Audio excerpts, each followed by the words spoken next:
So I know you guys want to get into this, and I don't want to waste any time. I just wanted to say welcome to the channel, and let's get going on this thing. Alright guys, here we go. A little background on this truck. This is a 1959 Chevy Viking. It originally had the 235 6-cylinder, and now it's got a big block V8. Yeah, this is specifically is a tall block. It's a 366 industrial engine. But basically with this, it just shows you that you can fit almost any engine into anything you want because the transmission also is out of a big truck as well. So I had to do a little bit of fabrication work for the transmission, but it wasn't too bad. But anyways, this video we're going to go over basically any V8 swap into any truck age from 1947 to up to 88, 89 maybe, or 87 at least, 88. Because this engine came out of an 88 Chevy C70 and it's sitting in here. So it just kind of shows you what you can do, what's possible. I've got my list here in front of me. We're going to go over this stuff. But yeah, so this will pertain more specifically to these older trucks, but years can range from for sure 1947 to 59, but I'm pretty sure even up to 88, 87, 88. And so engines that will fit with this, I've got a 60 LS that will bolt to this transmission. It will bolt to, I'm pretty sure, any other V8 Chevy engine. And then something that came along, something with the 6 cylinders is if your 6 cylinder is after 1963, then the bell housing will fit. I actually have, since this truck was originally a 6 cylinder 59, I will show you the bell housing difference compared to this 4L80E that I have sitting here and that one. So I'm pretty sure I can bolt this 4L80E to this engine if I wanted to. It's really cool how Chevy made it super easy like that. But yeah, so any kind of engine, transmission, whatever you want to do, it's possible. And then it'll work for Apaches, Vikings, Spartans, so your lightweight truck, your medium, and then your heavy trucks. This is a Viking 40, so it's like a medium weight truck. It's like 14 or 16,000 pound gross vehicle weight. Mine's a little different than your typical V8 big block swaps. I was going to put a 454 in here, but that block ended up being trash. But that 454 would have bolted right in to the original transmission. So with that, basically, kind of what I said, the things that are going to matter the most is which engine, which transmission, and which truck you're going to do. And those are the obvious. Those should be pretty obvious to everyone. So hopefully you know what you want to do or what you have in mind.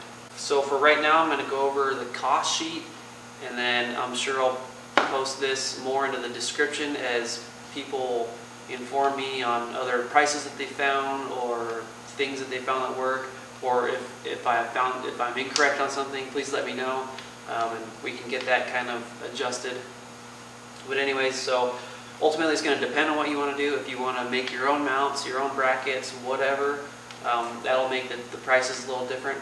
But what I did was basically got my engine, transmission, and a radiator for $500 bucks.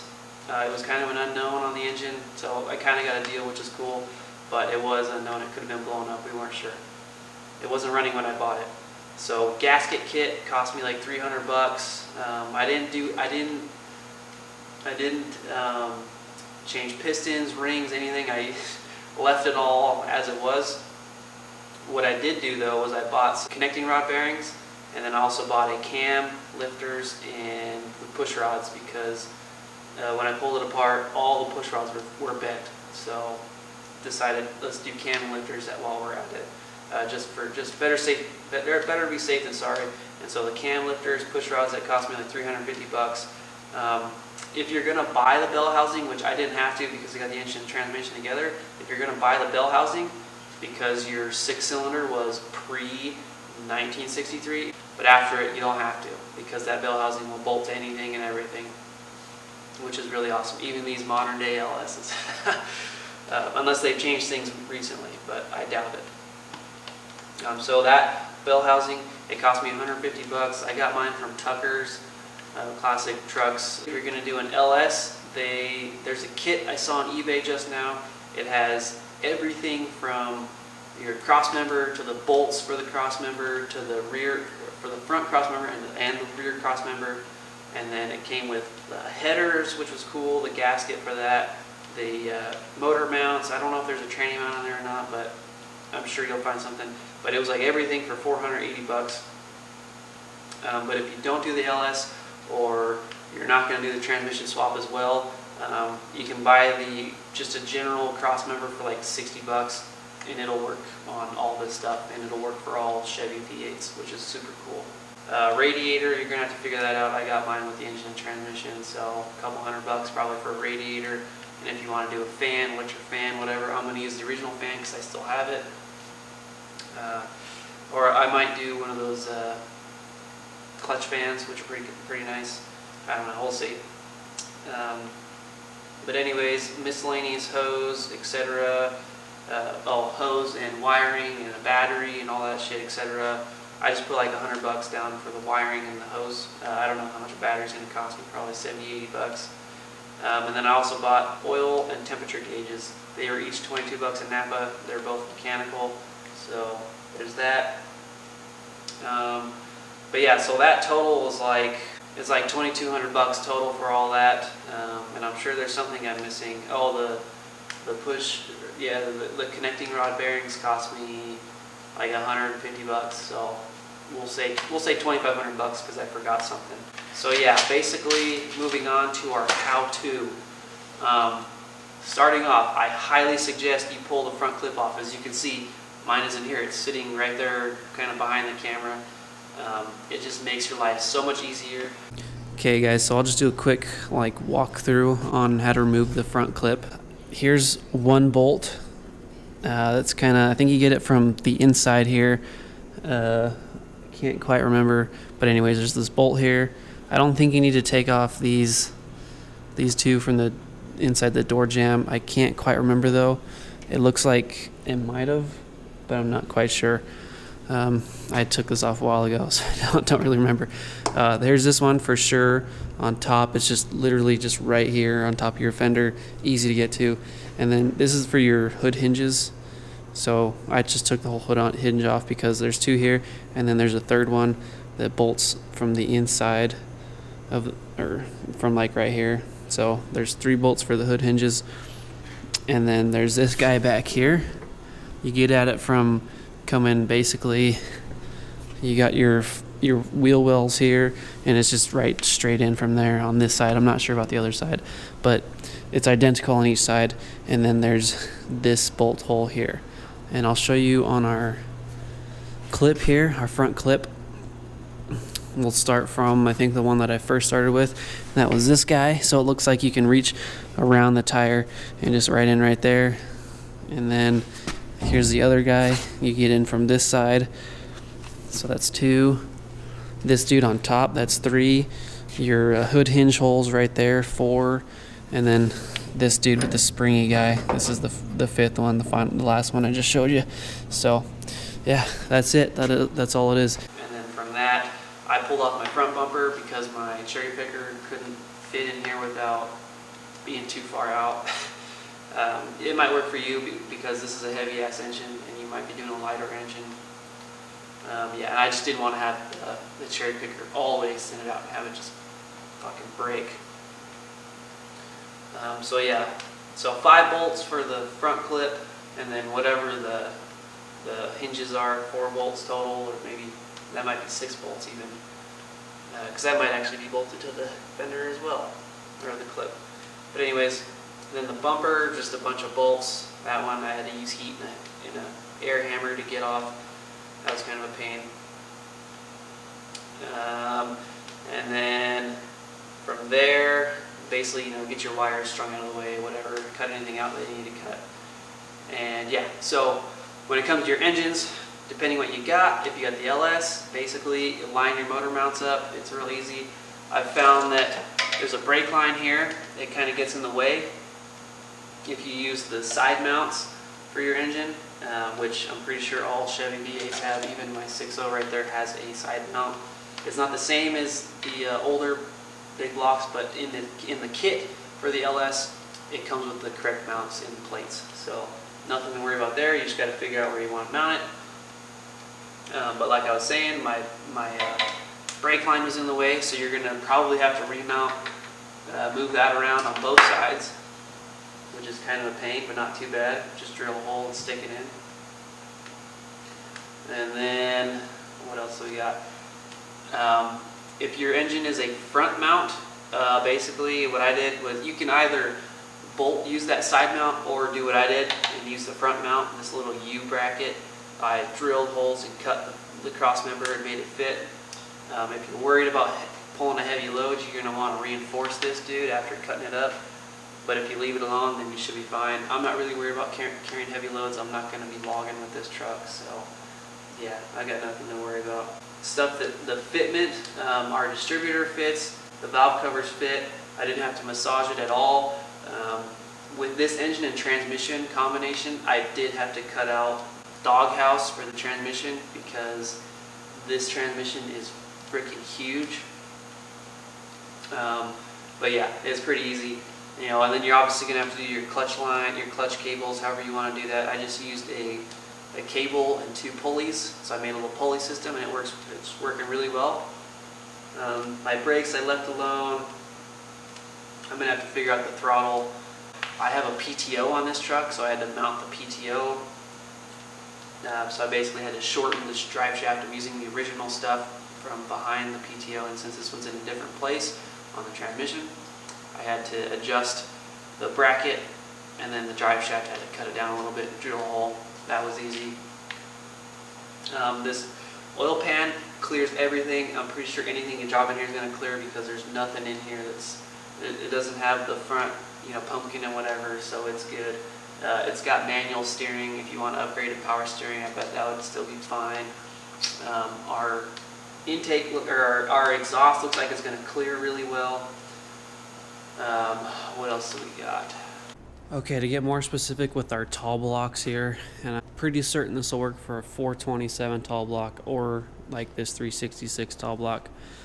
Basically, if you want to keep this front U motor mount, like I was saying earlier, this blue piece, you're gonna have to trim a little bit on this cross member. And what I ended up doing is I had to cut little slices in here, and then I kind of hammered this all down and in, so then that U kind of goes along with it. I mean, like right now it looks like kind of original, but I definitely hammered on that.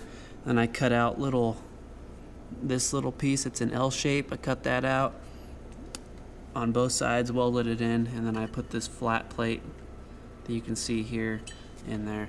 But you still can use the rear, or not the rear, you can use these side mounts here on these tall blocks. They were drilled and tapped for the same thing. So okay, I'm going to show you guys what I'm talking about a little bit in here on the clearance. So that's one brake line right there, if I can get my flashlight.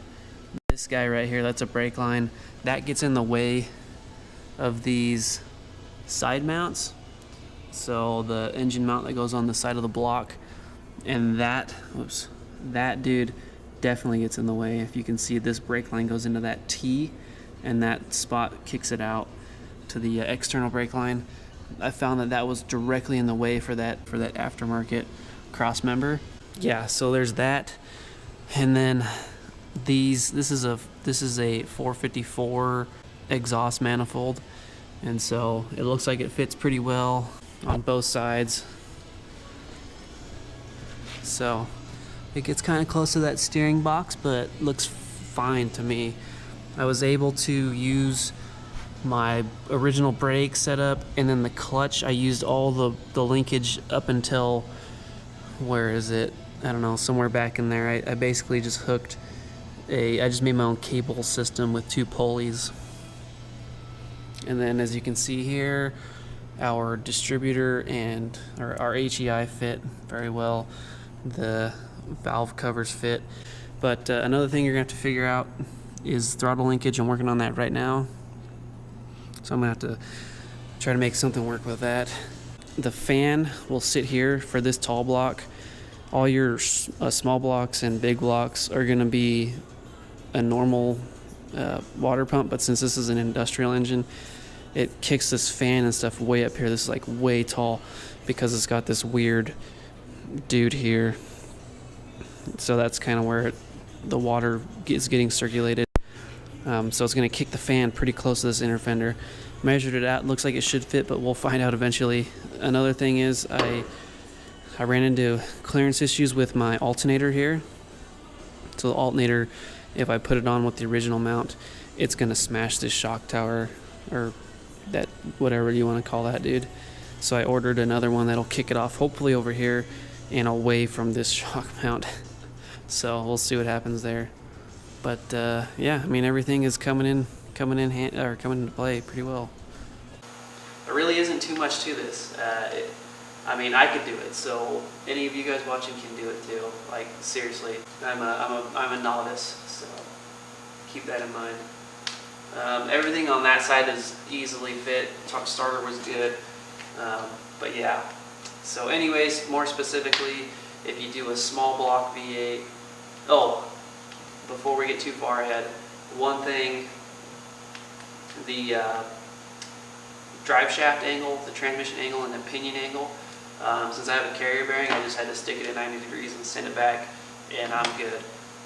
All I have to do with the drive shaft is shorten it, which is, figure out your length and then send it down to the next guy. You might have to put a slip yoke on it or a U-joint, and that's going to depend on what transmission you use. And like I said earlier, depending if you buy your kits, that's going to depend on how much money you spend or how much work you want to put into it. So that's your pros and cons to both of those. What else do we have? My list really isn't that long on this truck. It's just because it's so easy to do. It's just kind of time consuming. And it depends on how clean and nice you want it to look. I've kind of got a custom paint job going on. It actually, these orange stripes go really well with the firewall, and the black goes well with the frame. But yeah, I mean, it's easy, guys. It's super easy. Like I said before, if I can do it, any of you guys can do it, because I'm a novice at this. Hell, I've even got a little list going. So yeah, but anyways, if you guys can think of anything that I might have missed or you might do differently, throw it in the comments. I'm trying to make these videos so people can help each other, and I know I don't like reading forums. I'm dyslexic, and I'm sure there's a lot of people out there who just hate reading anyways, and they'd rather watch a video. So I hope stuff like this kind of helps. If you guys find anything cheaper or a different way to do it, throw it in there. But any other big block, it's too easy. Any small block, too easy. Any LS, modern engine you want to throw into these trucks, way too easy. But yeah, and if you guys have any questions, feel free to ask. You can find me on Instagram or whatever social media.